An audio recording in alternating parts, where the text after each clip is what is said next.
साहित्य काय काय घेतलं? साहित्य दूध, मिरची पावडर, ग्लास, चमचा, पाणी, रवा, लोह चिमणी. बरं.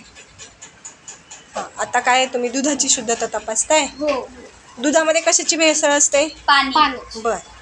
मग आता ह्याच्यात हे वेगळं आणि हे वेगळं दूध का घेतले तुम्ही? याच्यात पाणी आहे, याच्यात पाणी नाही. म्हणजे पाणी न टाकता घेतलेलं आणि पाणी हो. टाकून.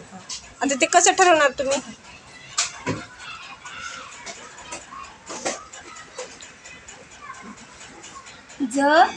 आता आपण ह्या काचेच्या ग्लासवर दुधाचा एक थेंब टाकला आहे. जर दुधाचा थेंब उघडला, त्याची एक रेष तयार झाली, तर मग समजायचं की याच्यात पाणी नाहीये. बर. आणि एक थेंब ह्या ग्लासाच्या पाण्यावर टाकला. ओघळ आला नाही का? ओघळ आला नाही म्हणजे याच्यात पाण्याची भेसळ आहे. बर. ग्लासामध्ये मिरची पावडर टाकलेली आहे हा. आणि मिरची पावडरची भेसळ ओळखणार आहे.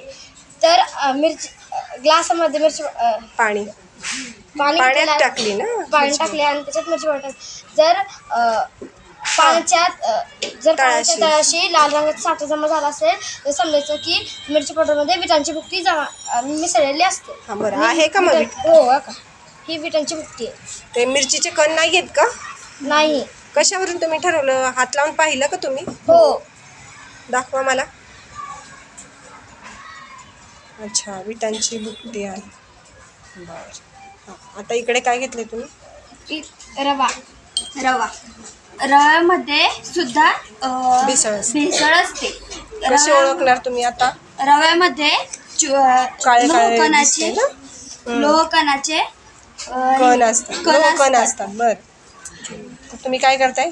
चुंबक फिरवतो. याच्यावरून आपल्या लक्षात येते की रव्यामध्ये सुद्धा भेसळ असते. अरे बापरे, खरंच की? छान.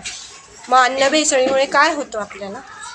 काय होतं? अन्न भेसळ असलेलं अन्न खाल्लं तर काय होईल? असं अन्न खाल्लं तर आपलं आरोग्य बिघडतं आणि आपल्याला कॅन्सर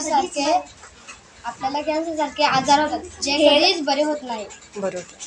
मग अन्न भेसळ ओळखूनच अन्न घ्यायचं पण.